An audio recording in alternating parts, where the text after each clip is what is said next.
रात को क्यों फोन किया रे? याद आ रही? मैं क्या तेरा गर्लफ्रेंड है क्या रे? पागल हो गया ये तो? अभी एक लाफा मारूंगा उधर आके। कुतरे फोन रख, फोन रख। तू है ना कल सूर्या, मैं बता दे रहा, फोन रख, फोन रख भैया। तू दारू पिया है क्या? तू रुक उधर, उधर ही रुक, तेरा पूरा नशा उतारता हूं मैं।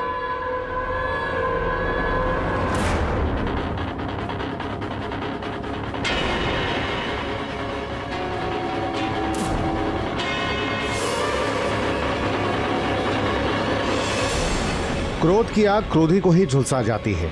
किसी का फोन आया, क्रोध का पारा चढ़ा, इंसान ने आगे देखा ना पीछे और चल दिया, जैसे कि पूना के वीरेन बिरडे के केस में आई।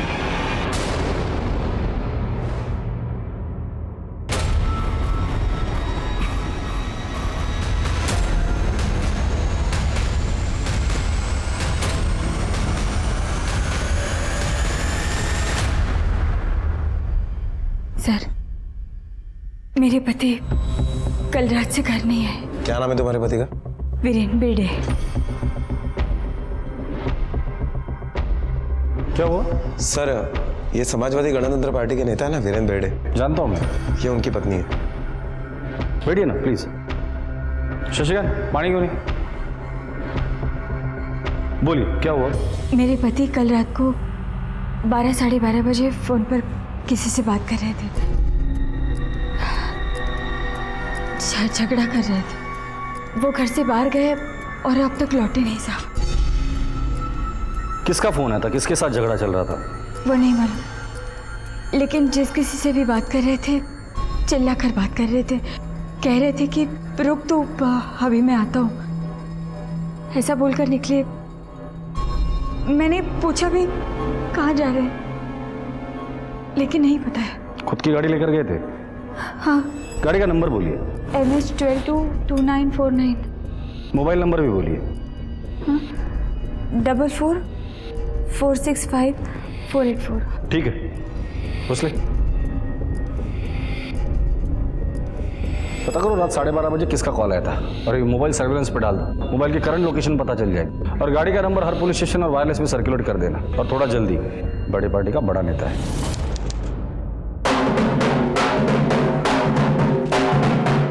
बड़ी पार्टी का बड़ा नेता बड़ा अतरंगी शख्स भी था। बड़ी तेजी से सीढ़ियां चढ़ता ये जमीन से आसमां की ओर बढ़ रहा था। अभी 2 महीने पहले की ही बात है।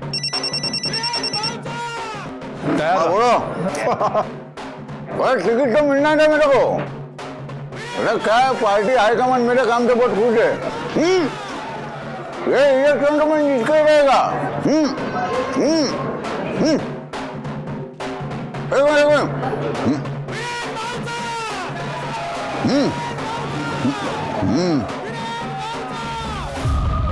अरे क्या बात है मालूम है?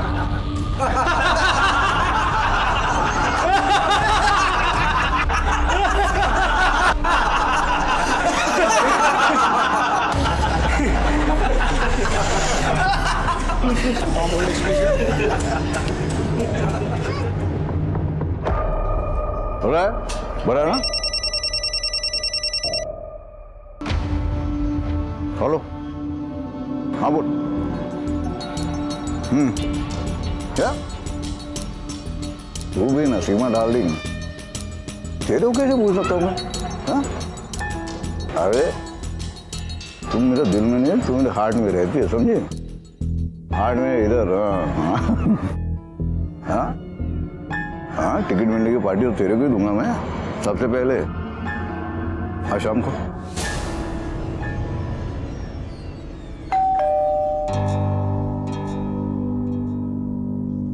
ना कोई राव दे, मी जाते।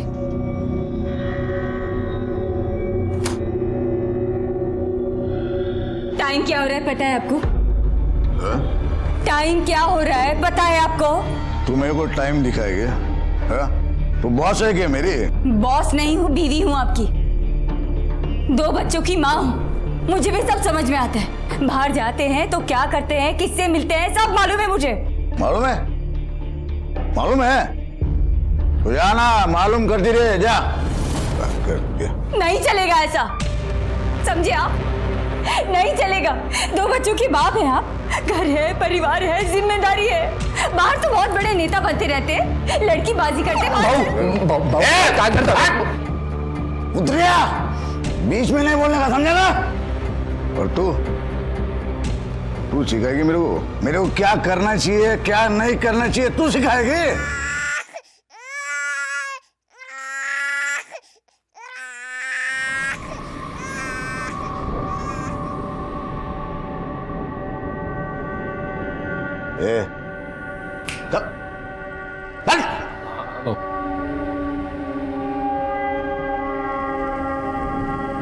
मजा किरकिरा कर दिया साला।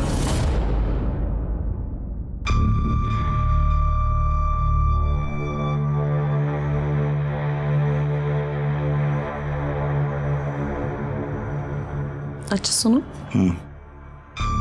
कब तक ऐसे गर्लफ्रेंड बना के रखोगे? शादी कब करोगे? शादी क्या करेगी रे शादी करके? अच्छा, शादी करके क्या करते हैं? शादी करके वो नहीं, शादी करके करना चाहिए। अभी कौन आ गया? एक मिनट रुको, मैं देखती हूँ।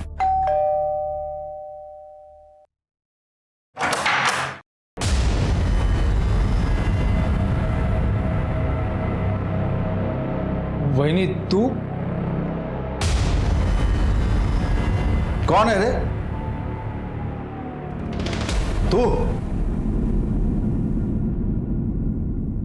तू कैसे आई यहाँ पे?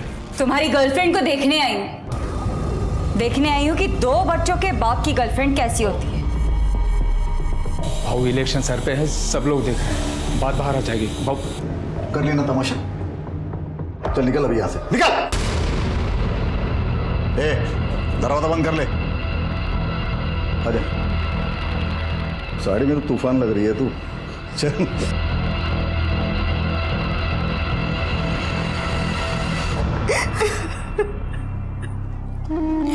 चुप हो जा, मैं उससे बात करती हूँ।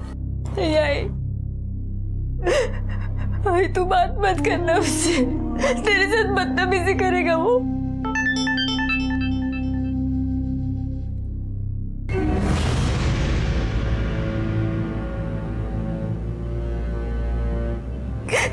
ये देख, ये उसने भेजी है अपनी रखेल के साथ। पढ़ना नीचे क्या लिखा है? नीचे लिखा है हम दोनों की जोड़ी कितनी अच्छी लग रही है ना। ये आदमी सुधरेगा? ये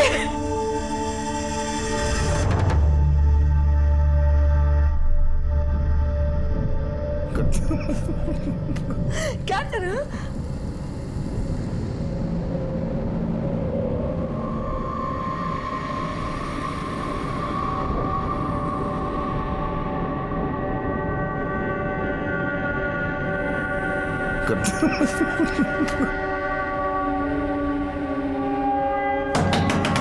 खोलो, कौन है अंदर? क्या है? हाय।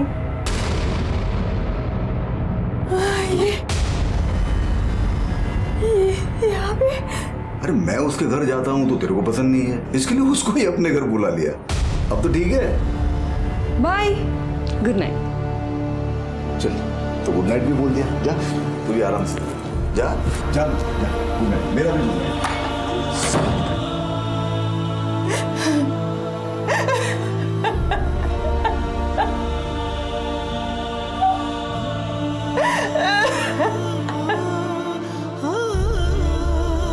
नहीं मम्मी, मुझे नहीं खाना।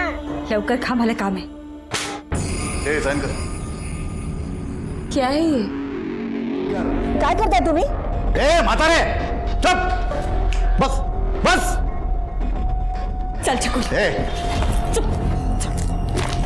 साइन कर। ना करना। साइन कर दे। बीवी हूँ, रखेल नहीं हूँ। जब चाह छोड़ दिया, जब चाह पकड़ लिए। नहीं करना, साइन कर दे। नहीं करना। ये ले, उठा पेपर साइन कर, मुंह क्या देख रहे? उठा।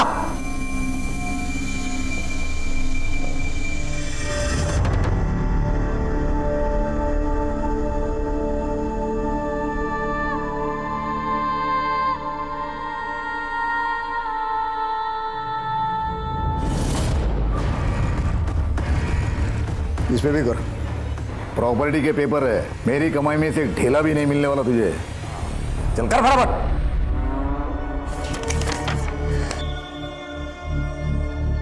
औरत अबला है पर उसके धैर्य की भी अपनी एक सीमा है।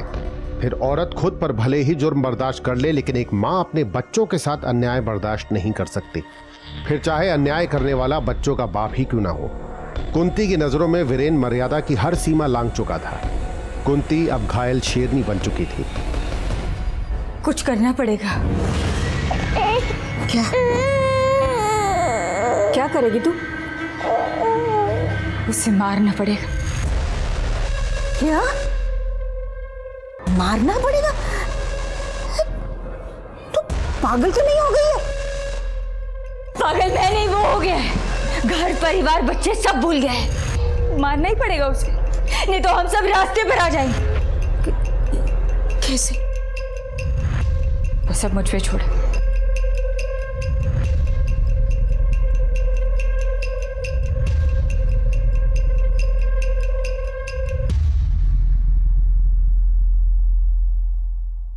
कुठे आहेस? घरी है। शाम को नहीं, अभी इसी वक्त। थूका ना तेरे हाथ पे? कुछ लगा तेरे को? क्या है तू? क्या करूं बहनी, छोड़ रहा हूं मैं भाव को। मेरे को नहीं करने का है उसके लिए काम। 10 साल से उसके लिए चाकरी कर रहा हूं, गधे की तरह काम कर रहा हूं। दिन रात सही गलत जो बोला वो किया। क्या मिला मेरे को? बेइज्जती, गालियां और जूता। तो कुछ करता क्यों नहीं है? क्या करूं? क्या करूं? तू बोल। जो बोलूंगी वो करेगा। क्या?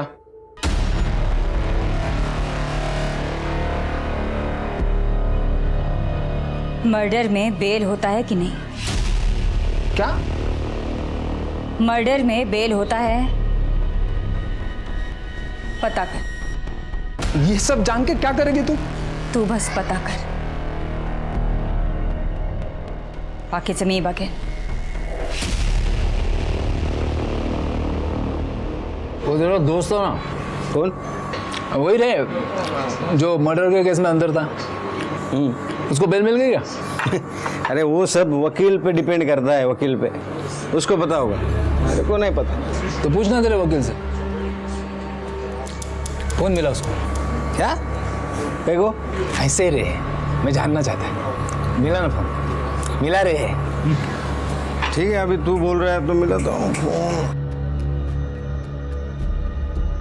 हाँ भोसले साहब, मैं बात कर रहा।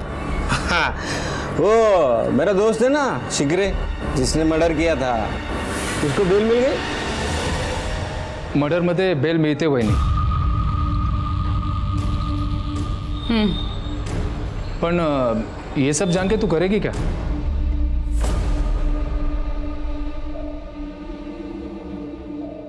तू एक ऐसा आदमी ढूंढ जो मर्डर के केस में जेल के अंदर है, उसकी बेल करवा। वो बाहर आएगा, फिर इनको मारेगा और वापस अंदर चला जाएगा। बेल का सारा खर्चा हमारा। वो सब तो ठीक है, पर इतना पैसा तू लाएगी कहां से?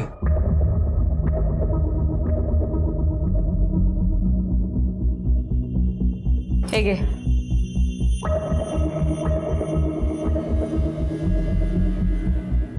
बेच दे इसे।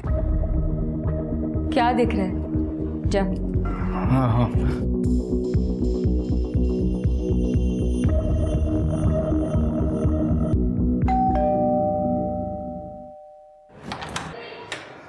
वही बिक गया। हाँ, ये अब जल्दी ढूंढ उस आदमी को। किसको? क्या किसको? वही जो आदमी अंदर है, जिसे तू बेल पर छुड़वाएगा, जो मर्डर करेगा। छुटकारा चाहिए ना तुझे भी और मुझे भी। हाँ, तो क्या देख रहे हैं? जाना जल्दी, जाना। हाँ हाँ।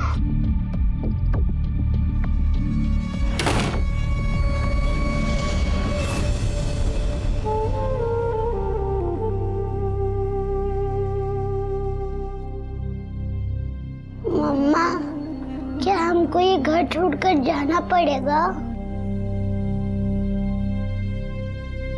नहीं, हमें कहीं नहीं जाना होगा।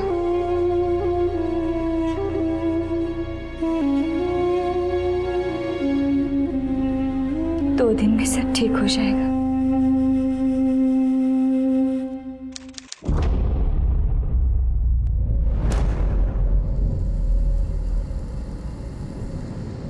बहुत ढूंढा, अपने सारे दोस्त सबको पूछा, पर यहाँ पुणे जेल में तो ऐसा कोई आदमी नहीं है। किसी की बेल खारिज है तो किसी की केस नॉन बेल पर। वही नहीं, मुझे नहीं लगता है काम अपने बस का है।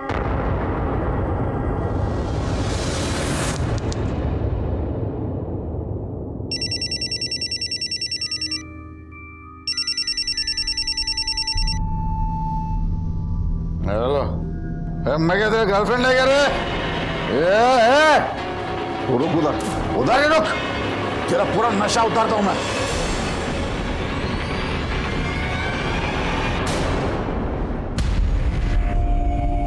देखिए मैडम, हमने वीरेंद्र बेर्डे को ढूंढने की प्रोसीजर शुरू कर दी है। जैसे उनके बारे में कुछ पता चलेगा हम आपको इन्फॉर्म कर देंगे। फिलहाल तो आप घर जाइए, कुछ टेंशन मत लीजिए, जल्दी हम उन्हें ढूंढ लेंगे। जी।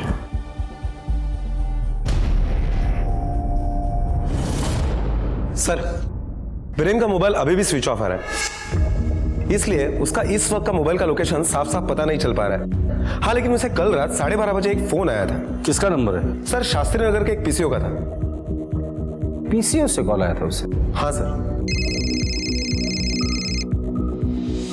Hello. Okay okay sir, Virendra की गाड़ी का पता चल गया है। चलो चेक करो गाड़ी को।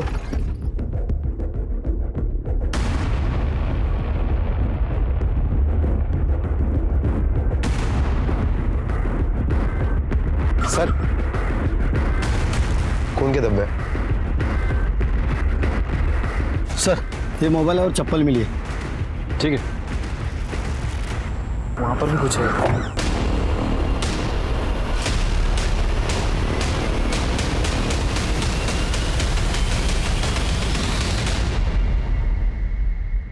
सर, चेहरा काफी झुलस चुका है। गाड़ी में खून के निशान है, इसका मतलब इसका मर्डर कहीं और हुआ है। फिर यहाँ लाकर इसकी पहचान मिटाने के लिए चेहरा जलाया गया है। पहनावे से लीडर लगता है, वीरे नहीं होना चाहिए। एक काम करो, फॉरेंसिक को बुला और बॉडी पोस्टमार्टम के लिए भेज दो। ओके। और एक गाड़ी का इस्तेमाल हुआ है। इस आसपास के एरिया में अगर कहीं सीसीटीवी मिलता है तो उसका फुटेज चेक कर, और वीरेंद्र बेर्डे की बीवी को शिनाख्त के लिए बुला लेना। Okay sir.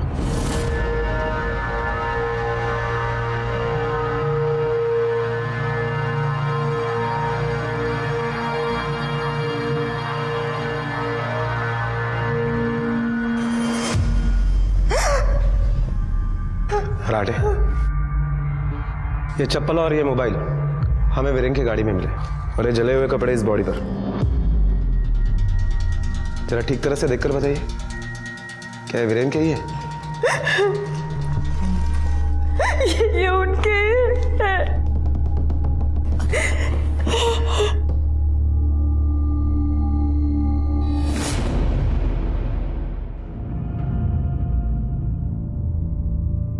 देखिए, मुझे पता है ये सही समय नहीं है सवाल पूछने का, लेकिन सॉरी, अब मेरी ड्यूटी है। आपको किसी पर शक है? आप वीरेंद्र जी के साथ काम करते हैं ना? जी। कितने सालों से? 10 साल। साहब का कोई नया पुराना दुश्मन? नहीं, दुश्मन तो कोई नहीं। देखिए, वीरेंद्र जी के बारे में अगर किसी कोई मेरी तबीयत नहीं ठीक लग रही, घर चले।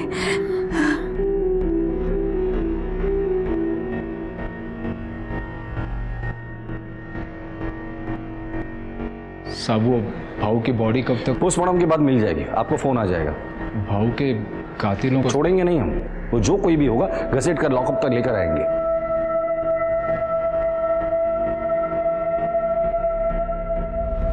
रात के गुमनाम पहर में किसी का फोन आया और क्रोध से फुफकारता हुआ वीरेन बिरडे मौत की आगोश में समा गया।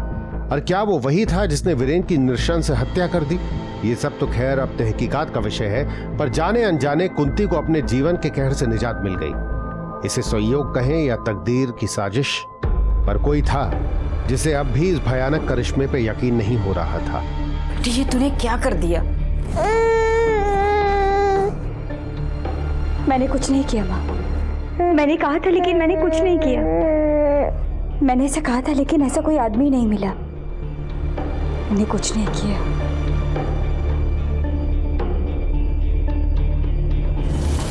सर, जिस पीसीओ से वीरेन को फोन आया था वो इसी दुकान का है। अरे साहब, आप मैं तो आपके पास ही आने वाला था। क्यों? कल रात कोई ताला तोड़ के अंदर घुसा था साहब। क्या चोरी हुआ यहाँ से? वही तो ना, कुछ चोरी नहीं हुआ, एक पेपरमैन की गोली तक नहीं गई। ये चालू है? हाँ, एकदम बराबर।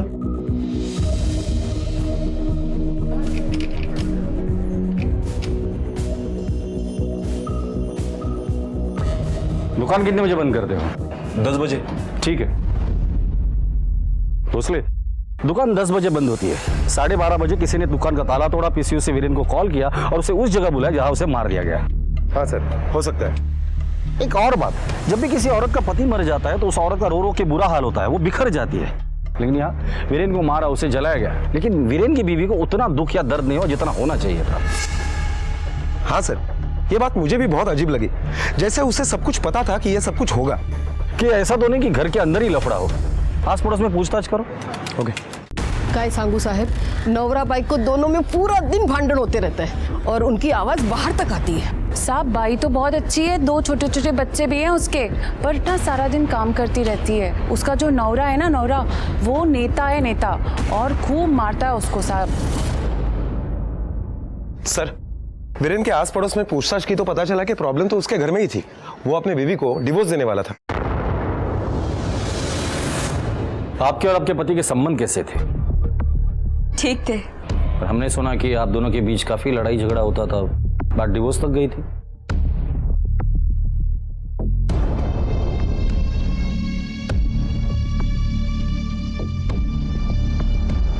ये देखिए, डिवोर्स और प्रॉपर्टी के पेपर्स दोनों साइन करवा लिए थे। और किसके लिए? गर्लफ्रेंड के लिए। गर्लफ्रेंड? क्या नाम है उसका? सीमा साळुंखे, विनय नगर में रहती है। क्या उस दिन आपके पति इसी लड़की से मिलने गए थे? मुझे नहीं पता।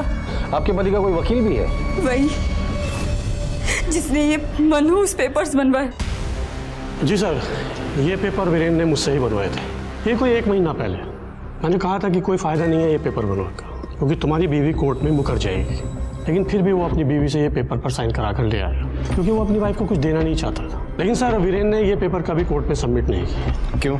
उसने मुझे बताया कि इलेक्शन आने वाला है, अगर मैं अपनी बीवी से डाइवोर्स लूँगा तो मेरी इमेज खराब हो जाएगी, पब्लिक में भी और पार्टी में भी। लेकिन सर, उसके बाद से सीमा साळुंखे, कोई उसकी गर्लफ्रेंड है, उसका बार बार मेरे पास फ़ोन आ रहा है। उसका कहना है कि अगर वीरेन ने अपनी वाइफ को डिवोर्स नहीं दिया तो फिर देखना मैं उसका क्या हाल करती।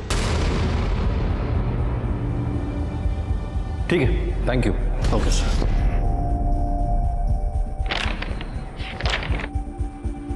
वीरेन ने डिवोर्स के पेपर कोर्ट में सबमिट नहीं किए, बीवी के लिए ठीक था, लेकिन गर्लफ्रेंड को जरूर झटका लगा होगा। हाँ सर, इसी लड़की के लिए वीरेन अपनी बीवी को डिवोर्स दे रहा था। शायद इस लड़की का वीरेन के प्रॉपर्टी में भी इंटरेस्ट हो। क्या नाम बताया उसका? सर, सीमा साळुंखे, वीरेन नगर में रहती है। वीरेन बेड़े के साथ क्या रिश्ता है तुम्हारा? वो शादी करने वाला था मुझसे। तो की शादी? नहीं, मुकर गया। 2 साल तक हमारा अफेयर चला। उसने कहा था कि वो अपनी वाइफ को डिवोर्स देकर मुझसे शादी करेगा। तुमने तो उसके लॉयर के साथ भी बात की थी ना फोन पे? हाँ, की थी। तब मुझे पता चला कि उसने डिवोर्स के पेपर्स बनवाए थे, अपनी वाइफ से साइन भी लिया था, पर कोर्ट में जमा नहीं किया। तो तुमने पूछा नहीं वीरेन को? उसने मेरा फोन ही नहीं उठाया। फिर मैंने उसके खास आदमी राघव से बात की, उससे कहा मेरी मदद करने को। तुम कुछ तो करो ना राघव, तुम तो सब जानते हो ना। अभी मैं क्या कर सकता हूँ इसमें? तुम उससे बात करो ना। वो मेरा फोन तक नहीं उठा रहा। और तुम्हें क्या लगता है भाऊ मेरी बात सुन लेगा? मेरी क्या इज्जत है उसके सामने, तुम्हें पता नहीं है क्या? अरे मैं तो खुद ही। तो मैं क्या करूं राघव? मैं कहाँ जाऊं? 2 साल से उसने मेरे साथ, मेरी कोई इज्जत है या नहीं? मुझे कुछ समझ में नहीं आ रहा मैं क्या करूं। देखो मैं कोशिश करता हूँ। फिर राघव ने मुझे ताई से मिलवाया। कौन ताई? वो वीरेन की पार्टी की लीडर है, मुक्ता ताई। तो उसने मदद की तुम्हारी? उन्होंने मेरी बात आराम से सुनी और उन्होंने कहा कि वो मेरी मदद करेंगी। फिर वीरेन बेर्डे का मर्डर हो गया। भोसले, ये एक पॉलिटिकल मर्डर भी तो हो सकता है। एक काम करो, ये वीरेन जिस पार्टी के लिए काम करता था उसके किसी वर्कर को बुला कर लेकर आओ, या फिर ऐसे आदमी को लेकर आओ जो यहाँ की सारी पार्टियों की खबर रखता हो। साहब, मुक्ताताई और वीरेन भाऊ है ना, उन दोनों का ना 36 का आंकड़ा था। और वो वीरेन भाई का वो था ना, क्या बोलते हैं उसको, फंटर राघव, वो अक्सर मुक्ताताई से मिलने आया करता था। मैंने खुद देखा था। कितनी बार आया था मिलने? सर पिछले कुछ दिनों में 5-6 बार आया होगा, ज्यादातर रात को आता था। और साहब ये जो वीरेन भाऊ है ना, ये राघव के साथ है ना कुत्ते माफिक बर्ताव करते थे।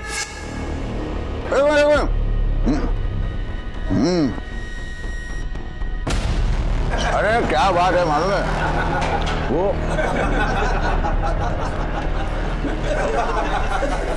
ठीक है, जा दो। सर ये मुक्ताताई भी वीरेन की पार्टी की बड़ी लीडर है। अच्छा, चलो मिलते हैं इस मुक्ताताई से।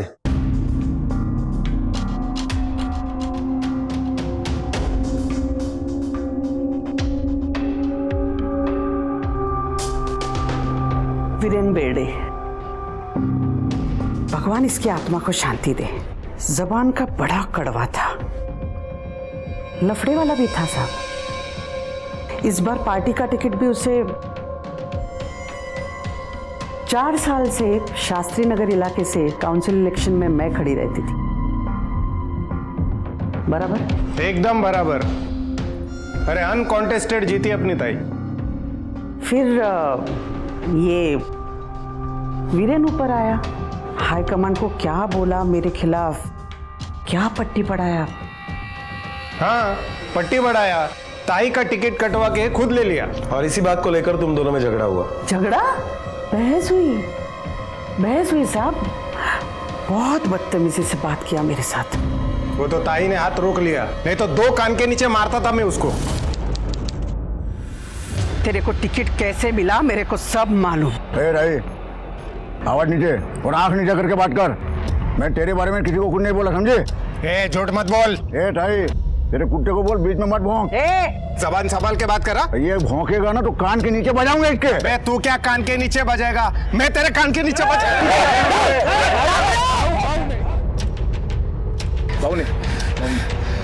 चल, इसको तो मैं बाद में देखती है।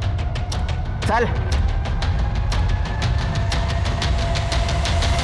मैं तो इतनी भली कि खुद उसके पास सुलह करने गई। मिठाई और गुलाब लेके। लक्षा सुधिया, आपका काम तो हो गया समझ लो।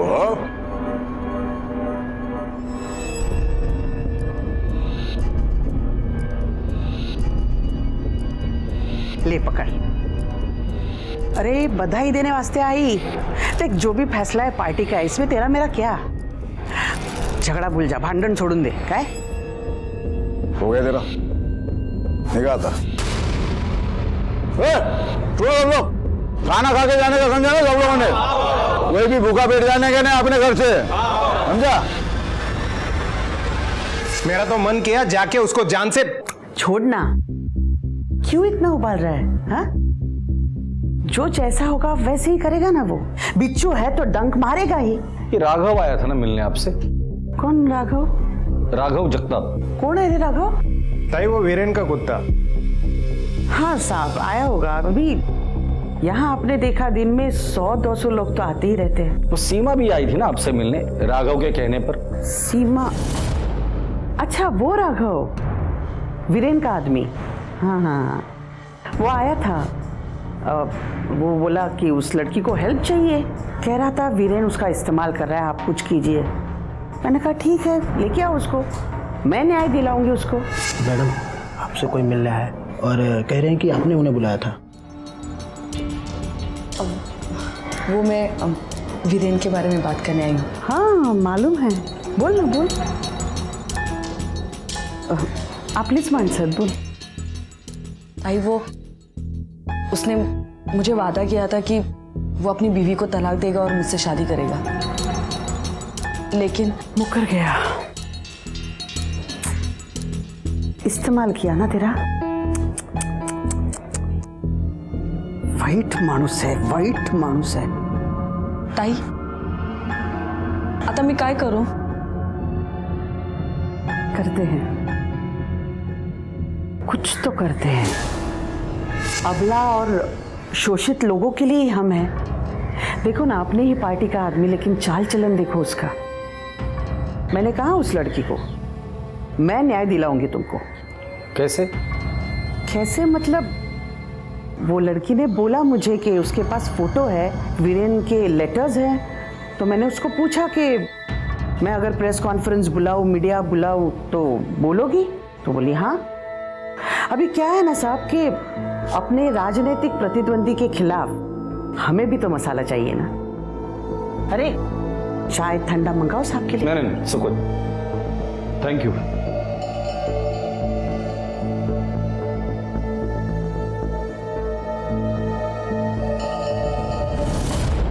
ये मुक्ताबाई तो बहुत शातिर है, हम पुलिस वालों को बेवकूफ समझती। मुझे तो लगता है इन सब की मिली भगत है। हाँ सर, मुझे भी ऐसा ही लग रहा है कि इनमें से किसी एक ने अपना काम निकालने के लिए वीरेन की हत्या कर दी। किसी एक ने फिर या इन सब ने मिलकर। इस राघव की कुंडली निकालो, बुला लो उसे पुलिस स्टेशन। ओके। राघव, तुम तो वीरेन भाऊ के खास आदमी हो ना? हो सर। और ये वीरेन भाऊ और मुक्ताताई, इन दोनों का 36 का आंकड़ा है। हो सर। तो मुक्ताताई से मिलने तुम क्यों जाते थे? अरे साहब, मैं तंग आ गया था वीरेन भाऊ से। आप नहीं जानते वो आदमी। जानता हूं मैं, सब जानता हूं। आगे बोले। तो मैंने सोच लिया था वीरेन भाऊ के साथ काम नहीं करूंगा, किसी और नेता के साथ काम करूंगा, इसलिए मुक्ताताई से मिलने गया था। तो मुक्ताताई से काम मांगने गया था तू? हो सर। फिर मुक्ताताई बोली मेरे साथ काम करना है तो वीरेन भाऊ की सारी खबर देनी पड़ेगी। तो सीमा को भी तू ही लेके गया था ना मुक्ताताई के पास? सीमा मेरे पास आई थी मदद मांगने के लिए। वो क्या है ना साहब, वीरेन भाऊ का और सीमा का अफेयर था। वीरेन भाऊ ने शादी का प्रॉमिस भी किया था, लेकिन फिर मुकर गया। तो मुक्ताताई को मैंने ये बात बोली थी। मुक्ताताई बोली सीमा को मेरे पास लेके आना, मैं मदद करूंगी, इसलिए ले गया था साहब। जिस दिन वीरेन का मर्डर हुआ तुम कहाँ थे? घर पे था साहब। पूरे दिन? नहीं साहब, पूरा दिन तो भाऊ के साथ था। रात को 8 बजे घर पे गया। फिर साहब रात को घर पे गया, सोया। साहब सुबह वहीने का फोन आया, भाऊ रात भर घर नहीं आया है, फोन नहीं लग रहा है। फिर पता चला कि भाऊ तो उसमें ये वीरेन की हत्या तो एक पहेली बन गई है। हाँ सर, एक तरफ घर का पॉलिटिक्स और दूसरी तरफ बाहर का। वीरेन को मारने का मोटिव तो बहुत लोगों के पास है। सीमा से शादी नहीं कर रहा था, राघव को इज्जत चाहिए थी, कुंती को डिवोर्स और प्रॉपर्टी खोने का डर था, और मुक्ताताई को टिकट। ये सीमा, राघव और वो कात्रे, इन तीनों के कॉल रिकॉर्ड निकालो और उनकी लोकेशन भी निकालना, खासकर उस दिन जिस दिन वीरेन का मर्डर हुआ था। Okay sir. पुलिस की छानबीन से फिलहाल ऐसा लग रहा था कि कोई वीरेन की जाती जिंदगी की आंच पे अपनी राजनीतिक रोटियां सेक गया और उसी आंच से वीरेन को जलाकर भस्म भी कर गया, या फिर एक तीर से कई लोगों ने निशाने साध लिए। सीमा, ताई, कतरे, कुंती और राघव। हालांकि हत्या करने की नीयत से पुलिस को राघव का कोई ठोस मोटिव नहीं मिला, पर कभी कभी नीयत की कारीगरी को एक जौहरी की जरूरत पड़ती है। साहब वीरेन भाऊ के मर्डर के बारे में सुना साहब, उसका खास आदमी ना राघव, मुझे बेच के गया था। तो मुझे लगा कहीं मैं ना फंस जाऊं, इसीलिए मैं आपको बताने को लाया साहब। कब बेचे रहे गहने? साहब मर्डर के कुछ दिन पहले बेचा था साहब। कुछ बोला क्यों बेच रहा है? नहीं साहब, और मैंने पूछा भी नहीं साहब, क्योंकि हमारे यहाँ वैसे भी बहुत लोग आते हैं गहने बेचने के लिए। ठीक है, जब तक इस केस की इन्वेस्टिगेशन चल रही है ये गहने तुम संभाल कर रखना। ठीक है सर। लेकर जाओ। सर इतने सारे लेडीज के गहने राघव के नहीं हो सकते। हाँ साहब, मैंने ही बेचे थे गहने, कुंती वहीनी ने देते बेचने के लिए। हाँ साहब, मैंने ही दिए थे गहने राघव को बेचने के लिए। क्यों? बच्चों को क्या खिलाती साहब? घर में 1 रुपया नहीं था, घर का राशन भी खत्म हो गया था और सारे पैसे वो अपनी गर्लफ्रेंड पर उड़ाते थे। मैं क्या करती? मुझे देने पड़े गहने बेचने के लिए। घर चलाने के लिए इतना पैसा? लाखों रुपए के गहने थे वो। आपको दिखाए थे ना मैंने पेपर्स, प्रॉपर्टी और डिवोर्स के साइन करवा लिए थे मुझसे। अगर वो मुझे घर से निकाल देते तो कहाँ जाती? रास्ते पर? बच्चों को कहाँ रखती? क्या खिलाती? मेरे पास कोई और रास्ता नहीं था। उनको बताती ना तो मेरे पास से सारे गहने ले लेते, इसलिए बिना बताए राघव को दे दिए थे बेचने के। वीरेन की पोस्टमार्टम रिपोर्ट देखने के बाद लगता है कि वीरेन की हत्या में 1 से ज्यादा लोग शामिल थे। हाँ सर, रिपोर्ट के अकॉर्डिंग मौत गला दबाने की वजह से हुई है, पर उसके सर पर भी भारी चीज से वार किया गया और बाद में ले जाकर उसे जंगल में फेंक दिया गया। ये किसी एक आदमी का काम नहीं हो सकता। और वीरेन की बॉडी जहां मिली थी वहां और भी गाड़ियों के निशान मिले थे। हो सकता है कि लोकल बदमाश इसमें इन्वॉल्व हो। जितने भी हिस्ट्री शीटर है सबको उठाकर लेकर आओ।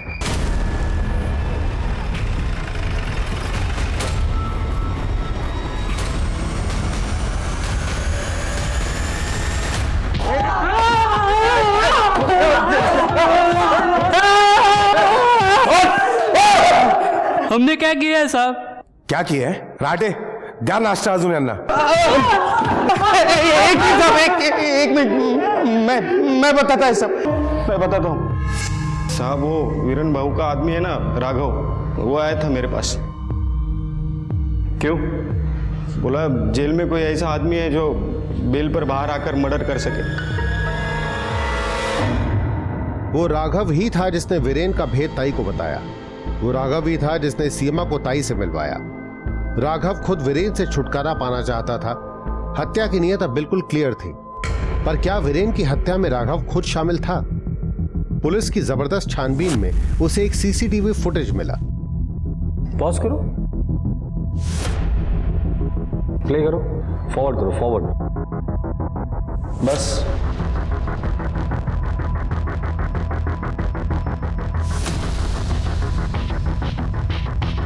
11 बजे ये घर से निकला और 2:30 बजे घर पर वापस आया। सर, कात्रे, सीमा और राघव, इन तीनों के कॉल रिकॉर्ड्स और लोकेशन के डिटेल्स आ गए हैं। कात्रे और सीमा 18 मार्च को अपने घर पर ही थे, लेकिन शाम को 5 बजे के बाद राघव का फोन स्विच ऑफ हो गया। उस वजह से उसकी कॉल डिटेल्स और मोबाइल की लोकेशंस नहीं मिल पाई। राघव ने अपना फोन स्विच ऑफ करके घर पर रखा था, लेकिन राघव घर पर नहीं, कहीं और था। फुटेज प्ले करो, देखो।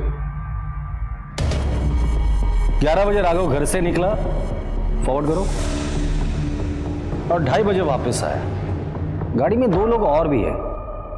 जरा गाड़ी को जूम करो, नंबर प्लेट दिखाई दे रही है। पता करो ये गाड़ी किसकी है। Okay sir.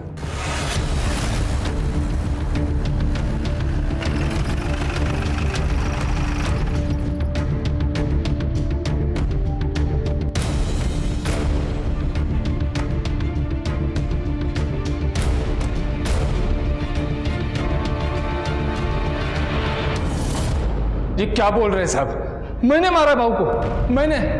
साहब ये सच है कि मैं भाऊ से खुश नहीं था। भाऊ मुझे टॉर्चर करता था, हर रोज मुझे बेइज्जत करता था। लेकिन साहब मैंने उसका 10 साल नौकरी किया है, इज्जत करता था मैं उनकी। मैं कैसे मार सकता हूं उनको? करेक्ट है। फिर तू ऐसे आदमी को क्यों ढूंढ रहा था जो जेल में है, बेल पर बाहर आके किसी का मर्डर कर सके? नहीं, कौन बोला आपको? शशिकांत, चलो।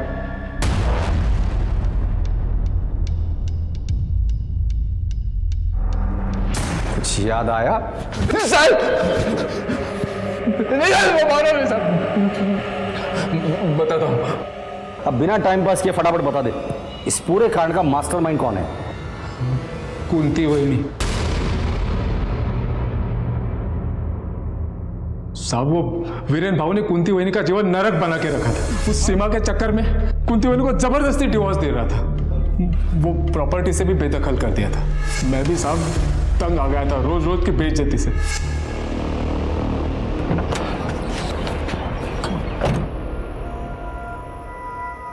मैं तेरे को बोला था जूता पॉलिश करने के लिए। ठीक है, कूली लग रहा हूं मैं। चल जल्दी फड़का मार। भाऊ अभी इधर फड़का कब से? टाइम पास काय को करते रहे? रुमाल है ना तेरे पास? तो चल ना, चल जल्दी, चल चल चल चल। हाँ बाबू, हाँ बोल। कुंती वहिनी बोली प्लान बनाते हैं, कोई ऐसा आदमी ढूंढ जो बेल पे बाहर आके मर्डर कर सके। मैंने ढूंढा भी साहब, पर यहाँ पुणे जेल में तो ऐसा कोई आदमी नहीं है। मुझे नहीं लगता है काम अपने बस का है। तो तू करना फिर। मैं देती हूँ पैसा।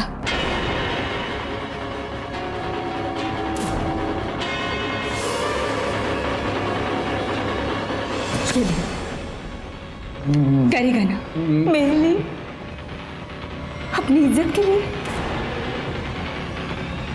करेगा ना?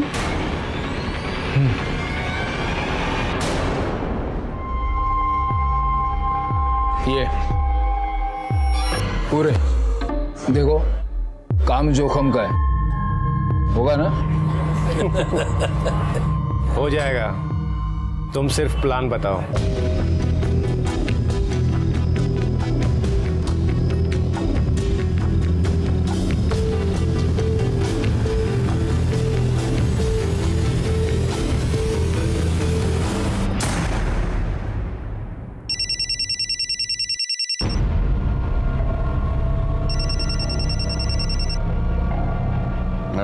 हेलो भाऊ, मैं राघव। इतनी रात को क्यों फोन किया रे? आपका बहुत याद आ रहा है। मैं क्या तेरा गर्लफ्रेंड है क्या रे? अभी एक लाफा मारूंगा उधर आके। आना। ये कुतरिया खोल रख।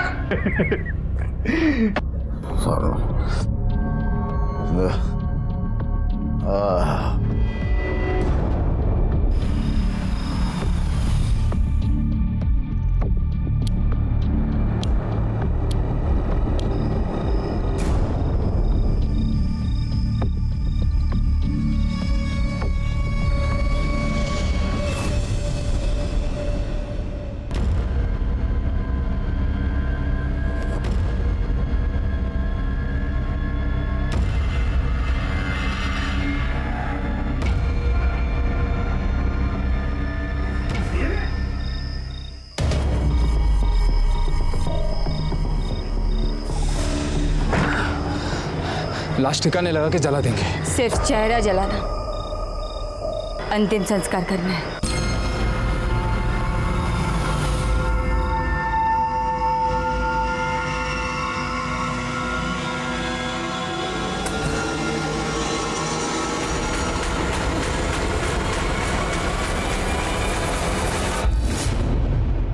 हत्या या अपराध कभी किसी समस्या का समाधान नहीं हो सकता।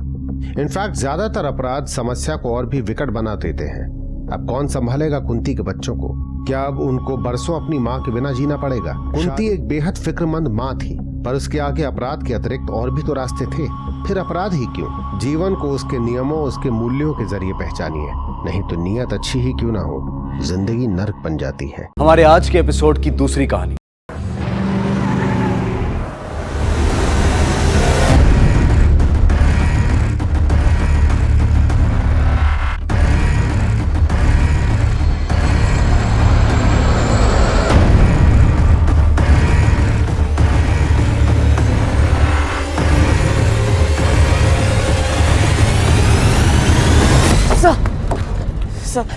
सर मेरी बहन को कुछ हो गया सर। सर आप प्लीज मेरी मदद कीजिए ना सर।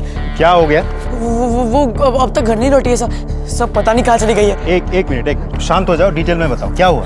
नॉर्मली 5 बजे तक आ जाती है सर, बट आज अब तक नहीं आई है सर। एक मिनट। नहीं सर, मुझे लगता है ना उसने कुछ तो किया होगा सर। उसने कुछ तो किया होगा। एक मिनट, किसने क्या किया है? हमारा बाप सर। वो एक नंबर का आदमी।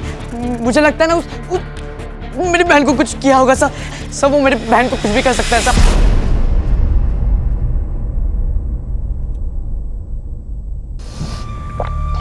वो दीदी खाना बनाने का काम करती है। वो सितिया कॉम्प्लेक्स है ना, वहाँ पे 5 साढ़े 5 बजे तक घर आ जाती है और उसी टाइम मैं भी कॉलेज से घर आता हूँ। आखिरी बार कब मिले थे उससे? हाँ, आज सवेरे ही सर, वो रोज की तरह जब काम पे निकल रही थी तब। बाबा, बाबा आपका टिफिन रेडी है। ए चल उठ, तो बच्चा नहीं है अभी कि तेरी बहन तेरे पीछे लग लग के तुझे कॉलेज भेजे, मर मर के तेरा ख्याल रखे। चल उठ। मुझसे ज्यादा ख्याल तो तुम्हारा रखती है, जो चाहिए वो लेके देती है। ये तो बकवास हो गया तो। बाबा, अरे मूछे नहीं निकली इसकी, बराबरी कर रहा है मेरी। तुम्हारे इतना नालायक नहीं हो जो तुमसे बराबरी करूंगा, समझे? क्या बोला? जाने दीजिए ना, गलती से बोल दिया होगा इसने। पापा आप ये टिफिन लीजिए और जाइए, आपको मुझे भी तो छोड़ना है ना। बाबा जाइए ना। और क्यों रे, तू क्यों उनसे बार बार पंगा लेता रहता है? हाँ, देख लेना एक ना एक दिन कुछ ना कुछ हो जाएगा। दीदी का फोन कभी ऑफ नहीं आता, घर भी टाइम से आ जाती है, मतलब 5 के पहले तो आ ही जाती है। मेरा बाप भी अब तक घर नहीं आया सर। सब मुझे लगता है ना, सब उसी ने कुछ तो किया होगा सर। देखो, तुम्हारी बहन खो गई है, मैं तुम्हारी प्रॉब्लम समझ सकता हूँ, लेकिन अभी तक 24 घंटे नहीं हुए। 24 घंटे से पहले लीगली मिसिंग कंप्लेंट दर्ज नहीं होती। कुछ टाइम और वेट करके देख लेते, अगर वो आ जाती है अच्छी बात है, अगर नहीं आती तो कंप्लेंट दर्ज कर लेंगे, ठीक है?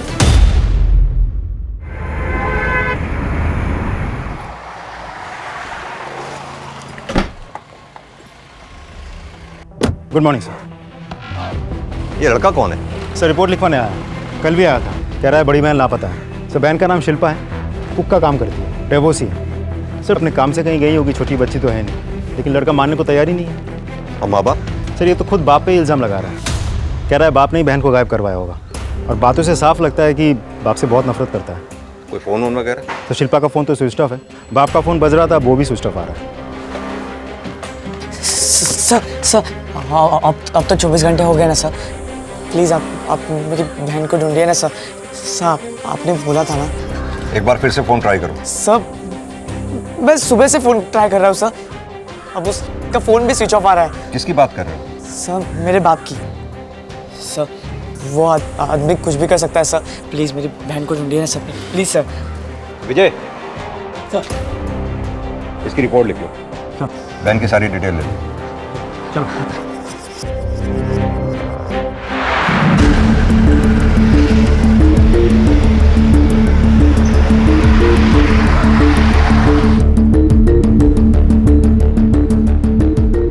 यही है।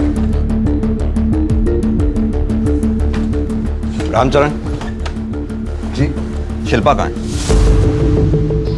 शिल्पा कहाँ है मतलब? शांत हो जाओ, यहीं खड़े रहो तुम, तुमसे कुछ बात करनी है। आइए अमित, आस पड़ोस में अच्छी तरह से पूछताछ करो। नंबर पर कॉल कर रही हैं वो बंद है। सर फोन स्विच ऑफ आ रहा है उसका, लेकिन मुझे यकीन है सर वो अपने माँ के घर ही होगी। दिन भर काम करके थक जाती है बेचारी। माँ क्या साथ में नहीं रहती? जी नहीं, वो अलग रहती है गांव में। मैंने उसका भी नंबर ट्राई किया था, लेकिन उसका नंबर नेटवर्क से बाहर लग रहा है। लेकिन वो अगर अपने माँ के यहाँ जाती तो अपना फोन क्यों स्विच ऑफ करती? सर स्विच ऑफ हुआ होगा, चार्ज करना भूल गई होगी। दिन भर बहुत काम होता है, दोनों का ख्याल रखना होता है, तो ये अक्सर चार्ज करना भूल जाती है। हमारा झगड़ा हुआ, वो हर महीने अपने माँ के पास मिलने जाया करती थी। क्या उसकी लाइफ में कोई लड़का था? हो सकता है झगड़े के बाद वो उसी लड़के के साथ कहीं चली गई होगी। नहीं सर, ऐसा कुछ नहीं हुआ था। कल रात में कहाँ थे तुम? वो सर मैंने ज़्यादा पी ली थी, तो ऐसी हालत में मैं बच्चों के सामने नहीं आ सकता, इसलिए अपने दोस्त के घर रुक गया था। कौन दोस्त? सतपाल, यहीं पास में रहता है। कहीं ऐसा तो नहीं तुम्हारा अपनी बेटी के साथ झगड़ा हुआ हो, काम पे जाते समय या घर से निकलते समय? नहीं साहब, ऐसी कोई बात नहीं है। क्यों? क्योंकि तुम्हारा बेटा नितिन तुम्हारे ऊपर इल्जाम लगा रहा है। वो सर इसलिए, वो सुबह में थोड़ा गुस्सा हो गया था इसलिए।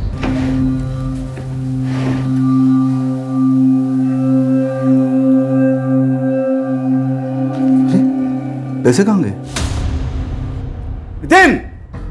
ए नालायक, आज तूने फिर पैसे चुराए? मैंने नहीं चुराए। तो अपने आप गायब हो गए, और तुम्हें सुबह सीधा करके छोड़। हाथ मत लगाना, मैंने एक बार कह दिया ना, नहीं चुराए तो नहीं चुराए। तो क्या शिल्पा ने चुराए? इस घर में अकेला तू ही है जिसे किसी चीज की कदर नहीं है, जितना तो कम है। तुम मुझे मत सिखाओ, समझे?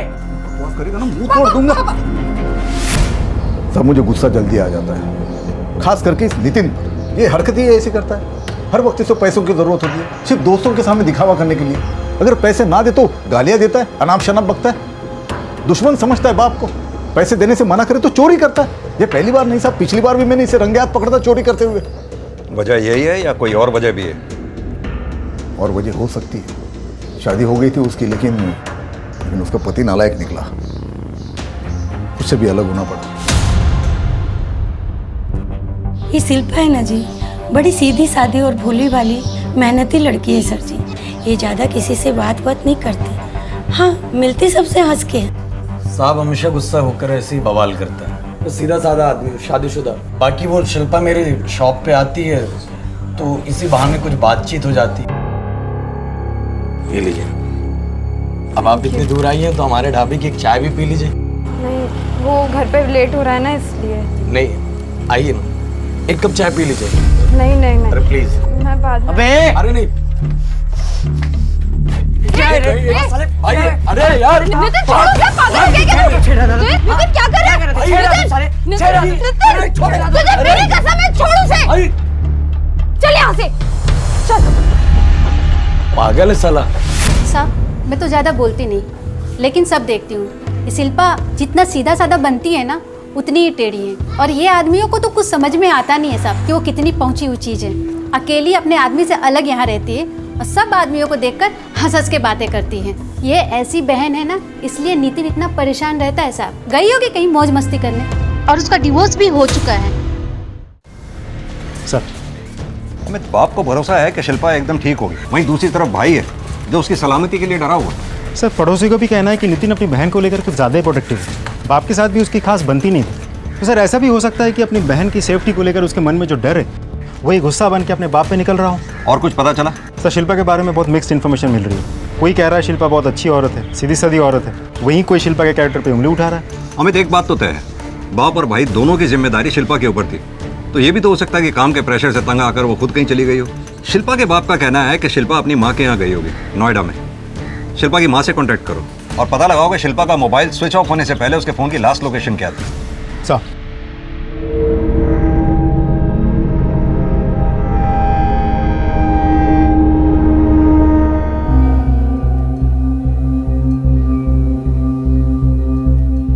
नितिन, नितिन क्या कर रहे हो? मैं कुछ भी करूं, तुझसे मतलब? बेटा क्या हो गया तुझे? तुम मुझ पर इल्जाम क्यों लगा रहे हो? बेटा शिल्पा की फिक्र मुझे भी है। वो अपनी माँ के घर होगी, ठीक होगी, वो आ जाएगी। देख, अपना झूठ अपने पास रख। बेवकूफ बना रहा है ना, बाकी सबको बना, मुझे नहीं, समझा? अरे चल।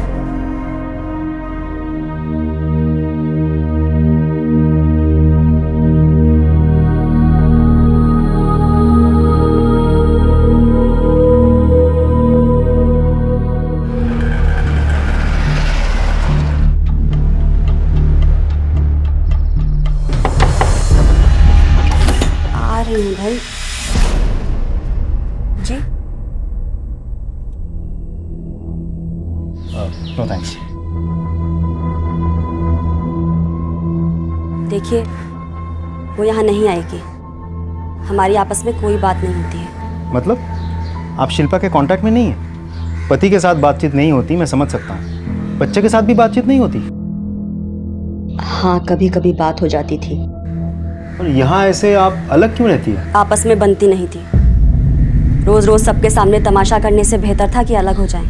लेकिन वो तो देखिए साहब, मेरा उन लोगों से अब कोई लेना देना नहीं है। कितने सालों से ना तो मेरी उनसे कोई बात हुई और ना ही मिलना। इसलिए आप मुझसे पूछताछ करके अपना समय बर्बाद कर रहे हैं। अरे आपकी बेटी जिंदा है या नहीं है, कहाँ है, गायब है, गुमशुदा है, लापता है, आपको इन सारी चीज़ों से कोई लेना देना नहीं है।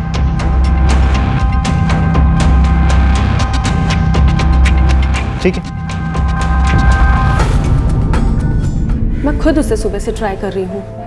आई वॉज वेरी अपसेट कि उसने बिना बताए छुट्टी ले ली, but now I am feeling sorry for her. Is she all right? देखिए अभी तक तो हमारे पास कोई इन्फॉर्मेशन नहीं है। सर कोई ना कोई प्रॉब्लम ज़रूर होगी, अदरवाइज वो कभी बिना बताए छुट्टी लेती नहीं है। And she is very responsible. कल कितने बजे गई थी वो यहाँ से? यही कोई 4:45 के आसपास। शिल्पा जी, वो थोड़े से स्नैक्स पड़े हैं, वो फ्राई कर देगी। अचानक देखना मेहमान आ गए, आई नो तुझे थोड़ा लेट हो जाएगा, I am really very sorry. कोई बात नहीं दीदी, मैं कर देती हूँ। ठीक है। एक्स्ट्रा काम होने के बाद भी उसने अपना काम फटाफट निपटाया और वो वही अपने नॉर्मल टाइम पर चली गई थी 4:45 के आसपास। और उसे अपने भाई के घर आने से पहले घर पहुंचना होता है। कल जब वो यहाँ आई थी वो स्ट्रेस्ड लग रही थी या डिस्टर्ब लग रही थी? नॉट एट ऑल, वो हमेशा की तरह आई, वही स्माइलिंग एंड चुपचाप अपना काम किया और चली गई। Thank you. चलो।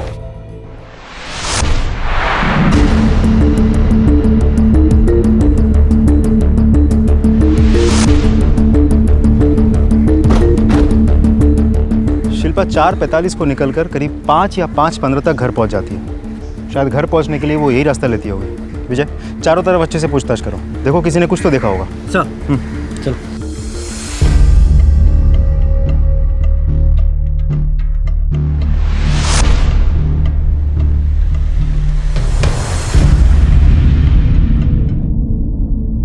सर उसने कोई वजह नहीं दी और अपने डाइवोर्स के बारे में भी कुछ नहीं बताया। बेटी लापता है ये सुन के भी खास कुछ परेशान नहीं थी वो। हो सकता है ऐसा उसने पहली बार ना किया हो। सर एक बात मुझे अजीब लगी, जब वो मेरे साथ बात कर रही थी मुझे न जाने क्यों ऐसा लग रहा था कि मुझसे कुछ तो छिपा रही है वो। सर शिल्पा के कॉल और ट्रायंगुलेशन रिकॉर्ड। शिल्पा के फोन का लास्ट ट्रेस 5 बजे। अमित, ये टावर तो मुखर्जी नगर का है। Yes sir, exactly. ये बात मुझे भी खटकी। एक सेकंड, मैं दिखाता हूँ मैप में सर। ये देखिए सर, शिल्पा काम करती है यहाँ। ये घर पहुँचने का यूजुअल रूट है और फोन हमें मिला यहाँ Mukherjee Nagar, totally opposite direction. ये मुखर्जी नगर एरिया तो शिल्पा के माँ के घर जाने वाले रास्ते में भी नहीं आता। अमित एक काम करो, इस एरिया में आसपास जितने भी लोग हैं उनसे पूछताछ करो, शायद किसी ने कुछ देखा हो। सर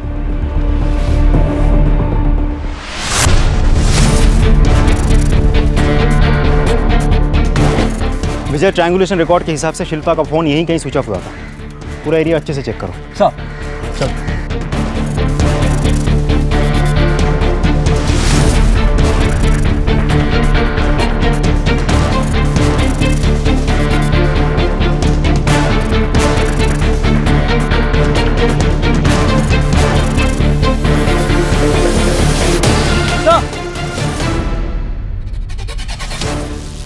सर ये देखिए, ये फोन वहाँ पड़ा मिला।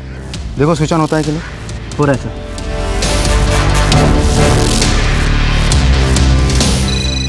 बज रहा है, रिंग हो रहा है। मोबाइल स्विच ऑफ करके यहाँ क्यों पड़ा है? बैटरी तो अभी भी है। सर हो सकता है कि वो ये चाहती हो कि उसे कोई ट्रेस ना कर सके, इसीलिए स्विच ऑफ कर दिया हो। विजय, पूरा एरिया अच्छे से चेक करो, थाने में बात करो, एक और टीम बुलवाओ ताकि ज़्यादा से ज़्यादा एरिया कवर हो सके। और इस एरिया में आने जाने वाली सभी बसेस, टैक्सी, रिक्शा, सबसे पूछताछ करो। सर किसी ने कुछ तो देखा होगा। जी। हेलो।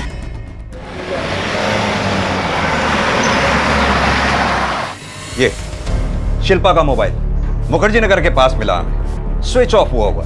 वो रास्ता ना तो यहाँ तक आता है और ना ही शिल्पा के माँ के घर तक जाता है। किसी से उसका कोई झगड़ा, कोई पुरानी रंजिश या फिर हाल ही में किसी से कोई अनबन हुई हो, क्योंकि उसकी जान को खतरा हो सकता है। नहीं सर, तू तेरा नाटक बंद करा। सर मैं बता रहा हूँ इस ने कुछ तो किया है सर। सर आप शांत हो जाओ नितिन। शिल्पा की किसी से दुश्मनी की कोई गुंजाइश नहीं है। शिल्पा ऐसी लड़की थी ही नहीं, वो तो सबके साथ मिलजुल के रहती है। कहीं रवि ने? रवि कौन? शिल्पा का पति। शादी के 1 हफ्ते बाद वो अलग हो गए थे। सर 6 साल हो गए इस बात को। अब क्यों? अगर मुझे कुछ करना होता ना सर तो मैं 16 साल पहले करता, इतना इंतजार नहीं करता। और फिर अब मेरी बीवी है सर, ममता मेरे साथ ही है और हम दोनों खुश हैं। मुझे उस शिल्पा के पीछे दौड़ने की कोई जरूरत नहीं है सर। भाड़ में जाए सर, वो कोई ऐसी औरत होगी जो शादी के 1 हफ्ते बाद अपने पति को छोड़कर चली जाए। ऐसा क्या हुआ था जो छोड़कर चली गई? भगवान जाने, मुझे तो नहीं मालूम सर। लौट कर आती, कुछ बताती, बात करती तो पता चलता ना सर। मैके गई थी किसी पूजा पाठ के चक्कर में, बस ना वो वापस आई ना मुझे उससे मिलनी थी। कल रात कहाँ थे तुम? कल रात घर पे ही था सर। और कहाँ जाऊँगा? हाँ आते आते देर हो गई थी सर, वो मैं ओवर टाइम कर रहा था ना इसलिए। कितने बजे लौटे थे?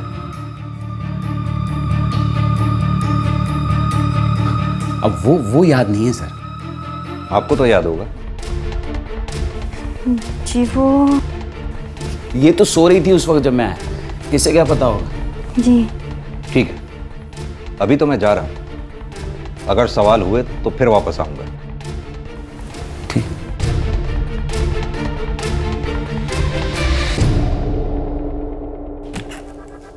कल तुम पूरी रात भर घर से बाहर थे, झूठ क्यों बोला? कहाँ थे? रात थी या सुबह सवेरे था, क्या फर्क पड़ता है? जो याद था वो बोल दिया मैंने। तुम मेरा भेजा क्यों खा रही हो? विजय अच्छे से देखो पूरा एरिया, सबसे पूछताछ करो, कुछ ना कुछ जरूर मिलेगा। शिल्पा को गायब हुए 30 घंटे हो चुके थे। पुलिस दिल्ली के आसपास के इलाकों में उसे ढूंढ रही थी और आखिर में शिल्पा मुखर्जी नगर के पास बेसुध अवस्था में मिली। जिंदा है, एम्बुलेंस बुलाओ।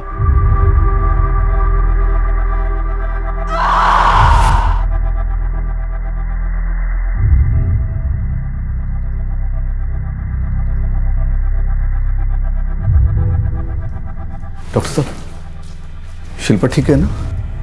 शिल्पा के साथ जबरदस्ती की गई है और काफी घाव भी है। घाव देखकर तो ऐसा लग रहा है कि बहुत से लोगों ने मिलके उसके साथ।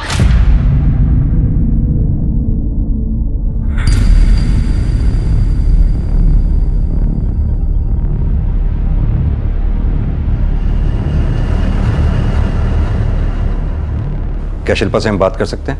आप ट्राई करके देखिए, लेकिन मैं बता नहीं सकती कि वो ज्यादा बात कर पाएगी या नहीं। Thank you doctor. शिल्पा, अब तुम बिल्कुल सुरक्षित हो, पुलिस तुम्हारे साथ है। जिन लोगों ने भी ये किया तुम्हारे साथ, जानती हो उन्हें? कोई नाम सुना हो तुमने? अच्छा, कहां ले गए थे वो लोग तुम्हें?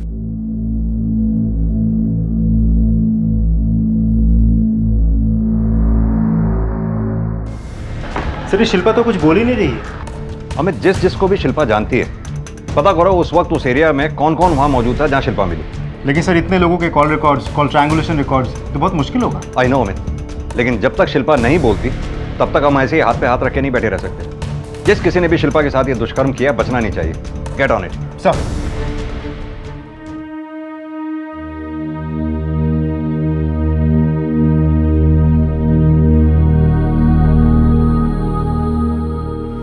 बेटा सब ठीक हो जाएगा।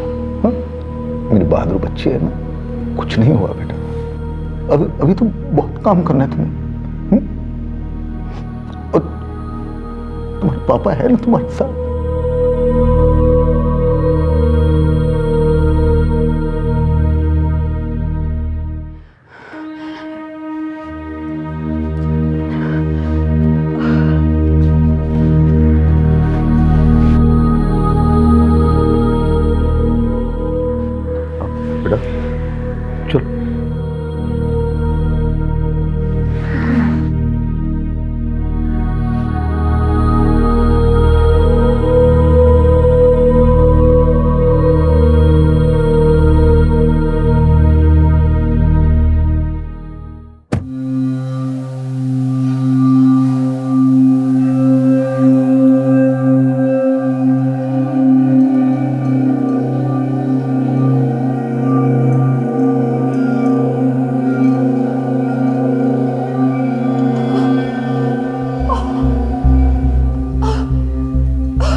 पापा, मैं चाय ला रही हूँ, पहले चाय पी लीजिए। नितिन, नितिन जल्दी निकल, कॉलेज जाना है ना।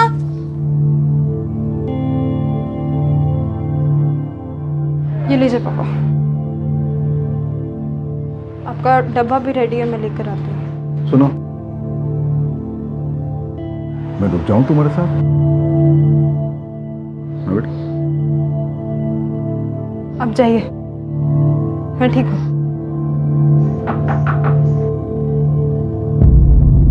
फिर आप कैसी हो शिल्पा? शिल्पा, उस दिन क्या हुआ था? देखो शिल्पा, अगर तुम ही चुप रहोगी तो हम अपराधियों तक कैसे पहुंचेंगे? जिन्होंने भी तुम्हारे साथ ये घिनौना काम किया है उसे सजा दिलवाएंगे हम। बस तुम्हें हमारी मदद करनी होगी। दी बताओ ना जो सच है। अब क्यों इस आदमी की मदद कर रहे हो दी? क्यों इसे बचा रहे हो? ये आदमी किसी चीज के लायक नहीं है दी। बेकार में आप इसकी मदद कर रही हो दी। दी बताओ ना, यही था ना जो आपको वहां कहीं तो छोड़ के आया दी? दी भाड़ में जाए आदमी। नफरत, बस करो।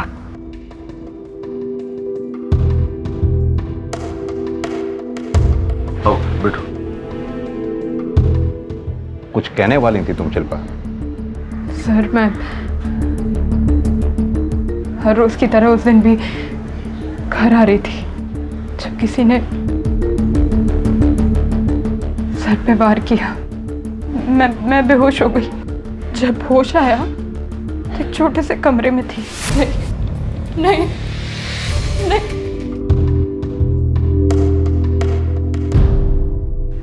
जैसे ही वहां से मौका मिला मैं भाग गई।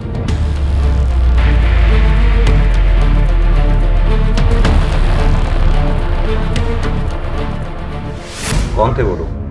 पहचानती हो उन्हें? अंधेरा था, किसी की भी शक्ल ठीक से दिखाई नहीं दे रही थी। तुम्हें कुछ और याद है? कितने लोग थे? किसी का नाम, किसी की आवाज? वो लोग एक दूसरे के साथ कैसे बात कर रहे थे? या तो शिल्पा को वाकई कुछ याद नहीं है या फिर ये कुछ छुपा रही है। लेकिन सर, जिसके साथ इतनी बेरहमी से बलात्कार किया गया है वो क्यों छुपाएगी? सर, ऐसा भी तो हो सकता है कि इन सारी चीज़ों को भुलाकर या पीछे छोड़कर वो किसी के साथ भागने की कोशिश कर रही थी और एन मोमेंट पर उस इंसान ने शिल्पा को धोखा दे दिया हो। अमित, अगर ऐसा होता तो वो उसका नाम हमें जरूर बताती। सर, वो पड़ोसी प्रतीक, जिसकी पत्नी के बारे में मैंने आपको कहा था, जो शिल्पा के कैरेक्टर पर उंगली उठा रही है वो। हाँ, तो हो सकता है वो इसलिए ऐसा कर रही हो क्योंकि उसे प्रतीक और शिल्पा की बातचीत करना पसंद नहीं था। इनफैक्ट मुझे तो शिल्पा के एक्स हस्बैंड रवि पर ज़्यादा डाउट हो रहा है। इन दोनों से बातचीत करके देखो, शायद कुछ निकल के आए।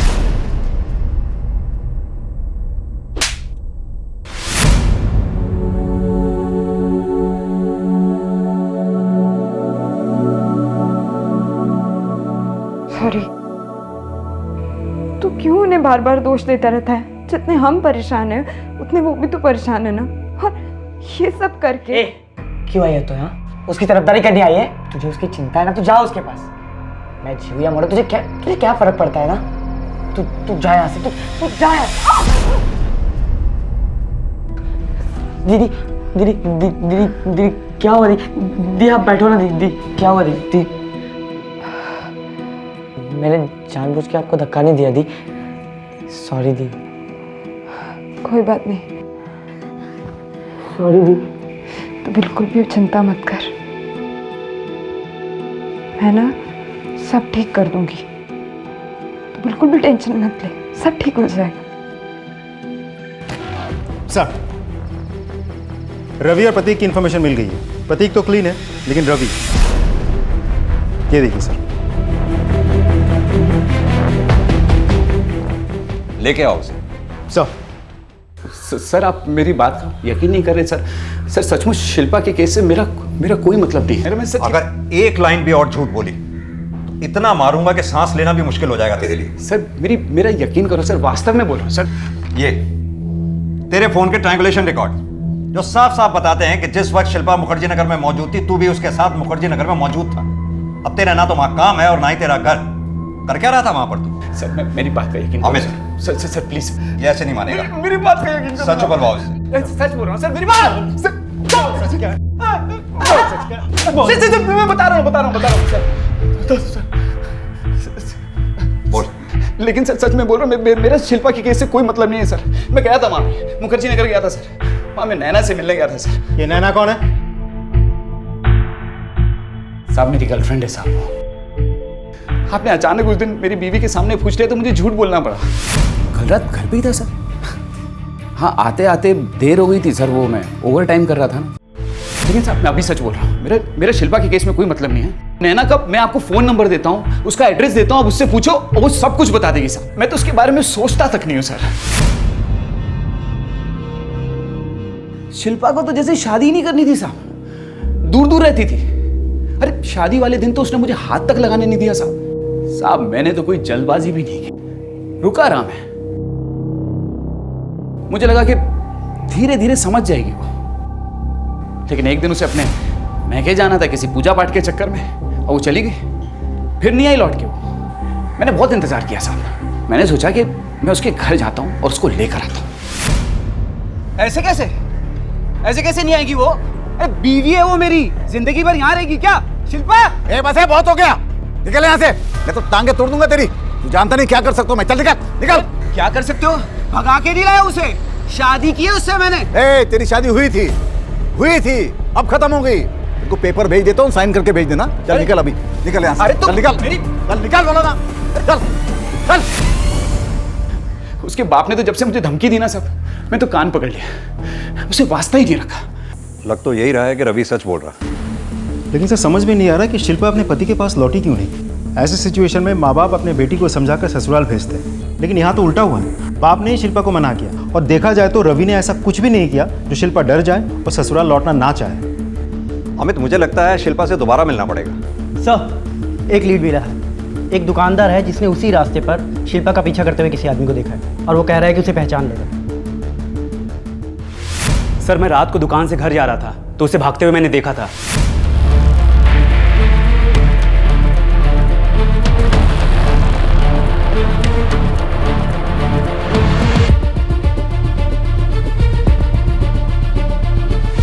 और ये सब देखकर तुम अपने घर चले गए।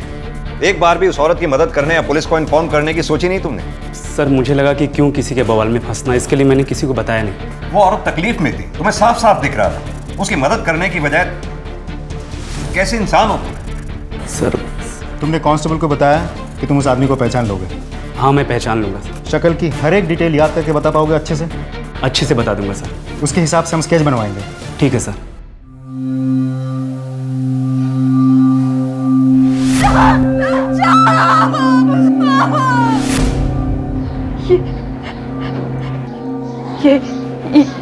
यही है।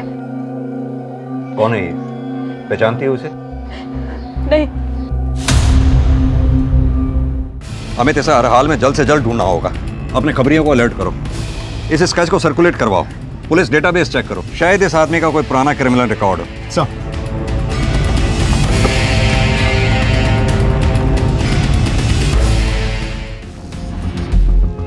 सर शिल्पा का रेपिस्ट जिसका स्केच बनवाया था हमने मिल गया।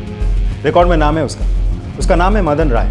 छोटी मोटी चोरियाँ, छोटे मोटे दंगे फसाद करता रहता। अपने खबरियों को काम पे लगा दिया है। साथ ही hotels, lodges, safe houses, local अड्डे में चेकिंग हो रही है। बहुत जल्द कुछ ना कुछ मिल जाएगा। गुड अमित।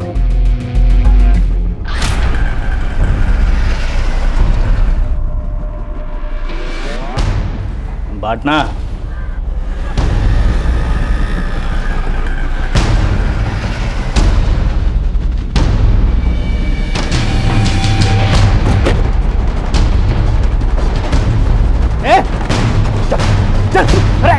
क्या हुआ साहब? क्या साहब मैं नहीं जानता उस लड़की को साहब।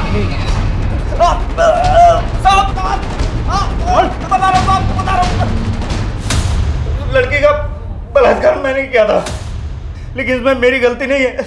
वो वही लेके आया था उसको मेरे पास, मुझे तोहफे में मिली थी साहब। वो तोहफे में? किसने दी थी तोहफे में? वही लेके आया था साहब, उसका बाप ने बेटी को? हाँ साहब, वो खुद उसे मेरे पास लेके आया था और मैं अकेला थोड़ी था। वो डॉक्टर विराज भी था साहब, वो भी आया था बाद में। अमित सर ले आओ इस डॉक्टर विराज को भी। सर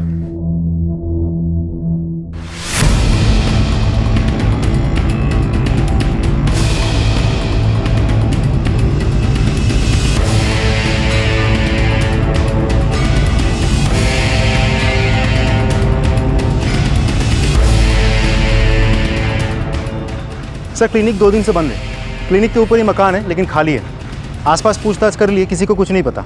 अमित क्लिनिक के सारे रिकॉर्ड जब्त करवाओ, फोन ट्रायंगुलेट करवाओ, हो सकता है उसे हमारे आने की भनक लग गई, इसलिए वो गायब हो गया। ओके सर, ताला तो सर।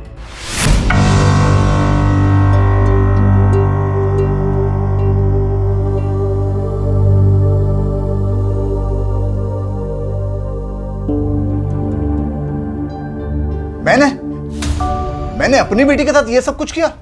सर मेरी बेटी है वो, कोई खिलौना नहीं जो इस तरह तोहफे में मैं किसी को। तो मदन क्या झूठ बोल रहा है? हाँ झूठी बोल रहा है वो, कोई साजिश रच रहा है मेरे खिलाफ, किसी ने जरूर उकसाया उससे। सर मैं उसको ठीक से जानता तक नहीं। हाँ हम एक ही फैक्ट्री में एक साथ काम करते, बस इतना ही। कभी मैंने उससे पैसे उधार लिए थे, लेकिन ये मदन मेरी बेटी के साथ ये सब कुछ करके इल्जाम मुझ पर थोपेगा ऐसा मुझे कभी लगा नहीं था सर। एक फैक्ट्री में काम करते हो, उससे पैसे उधार लिए थे, लेकिन जब मैंने तुम्हें स्केच दिखाया था तब क्यों पहचानने से इनकार कर दिया था? तब क्यों बोलती बंद हो गई थी? उस मैं तस्वीर देख के नहीं पहचान पाया था, पर मुझे नहीं लगा था कि मदन मेरे साथ ऐसा कुछ कर सकता है। और डॉक्टर विराज? डॉक्टर विराज, उनका क्या लेना देना है? पहचानते हो या नहीं?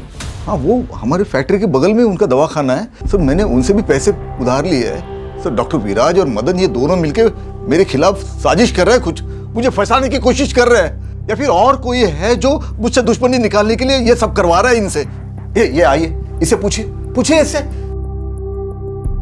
सर ये क्या बोल रहे हैं आप? हाँ मेरे पापा? सर वो आपको झूठ बोल रहे हैं।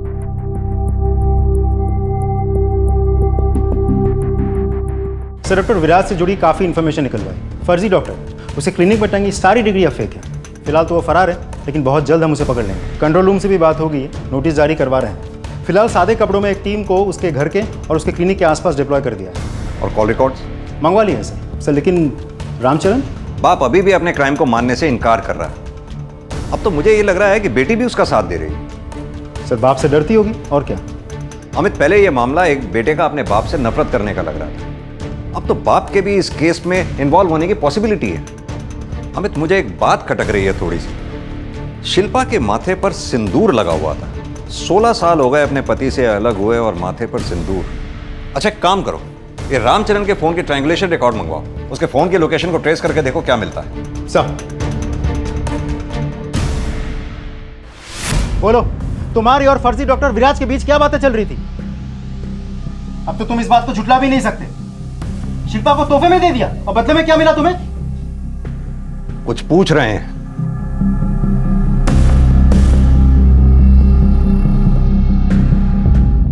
सीधी तरह से बता, डॉक्टर विराज से कांटेक्ट में क्यों था तू? बोल।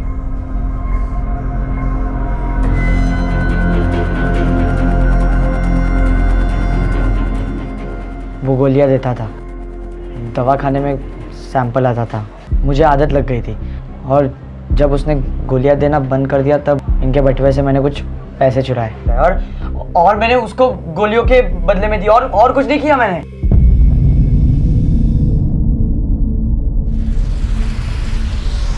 सर कुछ समझ में नहीं आ रहा है कौन सच बोल रहा है कौन झूठ। अब तो ये भी साबित हो गया कि नितिन को नशे की लत है। आखिर ऐसी कौन सी वजह रही होगी जिसकी वजह से बेटा इस हद तक गया? ये रामचरण के अतीत के और इन्फॉर्मेशन निकलवानी होगी, पता करना होगा कहीं उसने अपने अतीत में ऐसा कुछ तो नहीं किया जिसकी वजह से दोनों पति पत्नी अलग हुए थे। अमित हो ना हो इस पहेली का हल रामचरण की पत्नी लता के पास ही है। सर मैं आज ही लता से जाके बात करता हूँ और उसके पड़ोसियों से भी पूछताछ करता हूँ। Go at sir. Lata ji, इतना सब कुछ होने के बाद भी तुम चुप हो? तुम्हें अब भी नहीं लगता कि तुम्हारी बेटी के साथ ऑलरेडी बहुत बुरा हो चुका है? अगर तुम ऐसे ही चुप रहोगी ना तो तुम्हारे पति तुम्हारी बेटी को फिर से किसी और के पास भेज देगा और तुम्हें पता भी नहीं चलेगा। इस बार तो जिंदा वापस आ गई, लेकिन अगली बार क्या होगा किसी को नहीं पता। वो तुम्हारे साथ भी ऐसा ही करता था ना, इसलिए तुमने उसे छोड़ दिया था। मैंने तुम्हारे जैसी ना माँ नहीं देखी। उस आदमी के पास अपने बच्चों को छोड़कर चली गई थी तुम। अरे क्या हुआ, बोलोगी कुछ प्रॉब्लम है? डरती हो किसी से? बेइज्जत होने का डर है? अपनी बेटी के बारे में सोचो उस पर क्या बीती होगी, उस पर क्या बीत रही होगी। अगर तुम अपनी बेटी से जरा सा भी प्यार करती हो ना तो अपना मुंह खोलो और सच बताओ।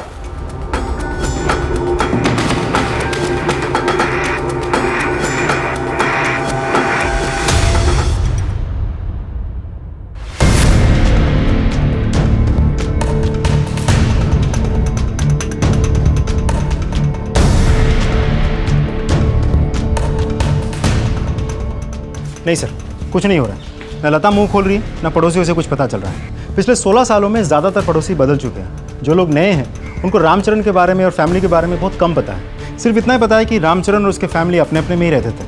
शिल्पा सिर्फ 6ठी क्लास तक पढ़ी थी, उसके बाद वो पढ़ाई कर नहीं पाई। माँ बाप दोनों मजदूर हैं तो दिन भर घर के बाहर रहते थे। सर ये सब बहुत बेसिक इन्फॉर्मेशन है, इससे आगे हम कैसे बढ़े?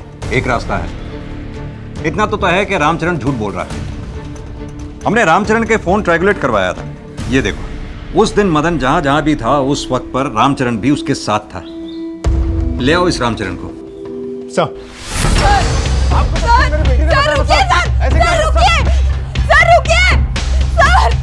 मत लेके जाइए उन्हें। जाने दो। बाप के लाने के लायक भी नहीं था वो। अगर तू शिल्पा को मदन के पास लेके नहीं गया था तो तेरे कॉल ट्रायंगुलेशन रिकॉर्ड से हमें यह कैसे पता चलता है कि तू मदन के साथ उस दिन उस वक्त वहीं था?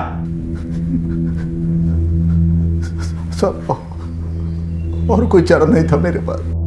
वो डॉक्टर विराज और मदन से मैंने पैसे लिए थे, वो वसूलने के लिए मुझे धमकी दे रहे थे कि पैसे तो हम वसूल करेंगे, इस तरह से नहीं तो उस तरह से।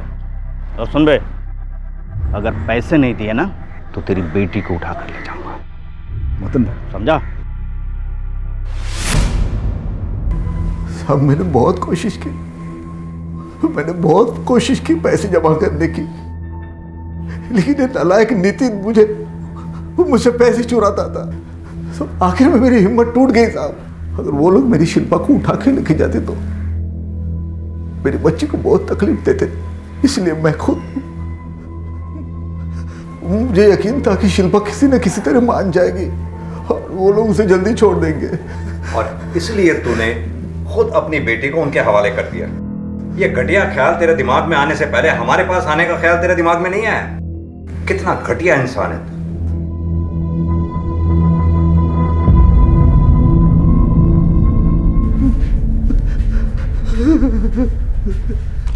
मुझे लगता है इस केस में कुछ और भी है, जैसे कि शिल्पा अपने बाप को बचाने की कोशिश कर रही है। सर वो जरूर अपने बाप से डरती है। नहीं अमित, उसकी आंखों में डर नहीं, कुछ और ही दिखता है। जैसे उसके बाप के बहुत एहसान हो उसमें, इतना बड़ा एहसान कि वो अपने ऊपर हुए सारे अत्याचार सह गई अपने बाप के लिए। सर हैरानी वाली बात तो ये है कि बेटा अपने बाप से उतनी नफरत करता है, लेकिन अपनी बहन की उतनी ही इज्जत भी करता है। शायद माँ के चले जाने के बाद भाई को उसी ने बड़ा किया होगा इसलिए। नहीं अमित, अभी भी कुछ ऐसा है जो हम मिस कर रहे हैं इस केस में। सर शिल्पा की माँ लता आई और वो कुछ बात करना चाहती है। आपने सही कहा था, मैं ही गलत थी जो अब तक चुप रही। शिल्पा के बाप को जेल में बंद करके आप लोगों ने एकदम सही किया। इसी लायक है वो आदमी। अब वो किसी को कोई नुकसान नहीं पहुंचा पाएगा। शिल्पा के बाप ने उसकी पढ़ाई छुड़वा दी ताकि वो घर के कामों में मदद कर सके। 12 साल की बच्ची थी वो। मेरे ही घर में मेरी ही पीठ के पीछे क्या कुछ चल रहा था।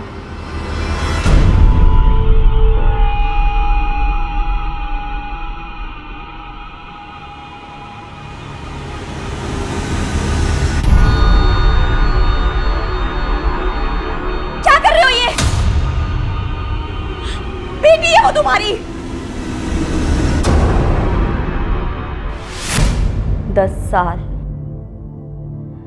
10 साल उसने अपनी बेटी के साथ लोगों के डर से, मैंने कभी किसी से कुछ नहीं कहा, बस जैसे तैसे करके शिल्पा की शादी करवा दी।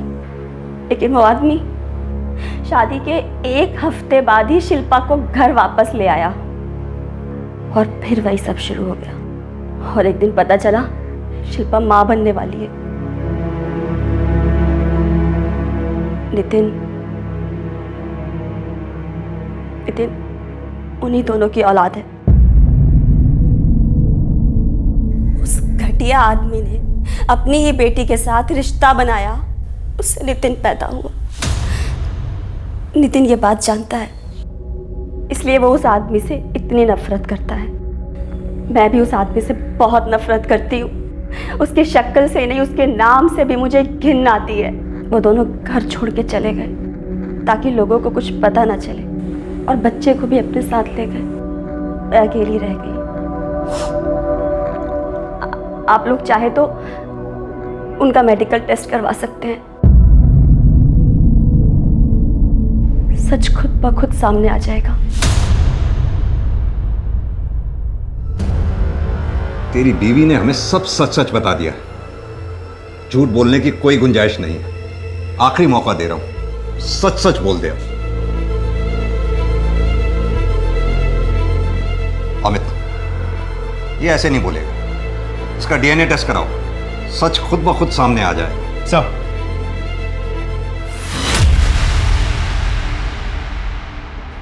इतना बुरा भी नहीं था।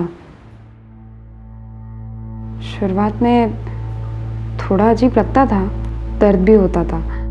छोटी थी ना मैं, पर बाद में सब कुछ ठीक हो गया। पापा ना हमेशा कहते थे कि बेटी का पहला प्यार उसका बाप ही होता है। पापा ने बहुत प्यार किया, बहुत ख्याल रखा मेरा। तब से मेरे लिए तो पापा भी वही और पति भी वही थे।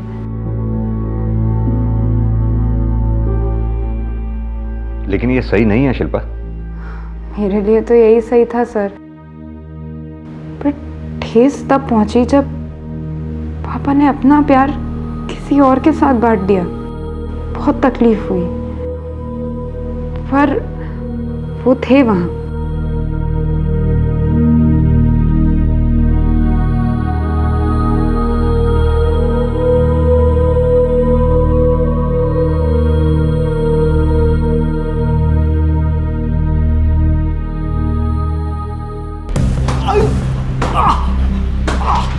जो हुआ उसका दोष शिल्पा को नहीं दिया जा सकता।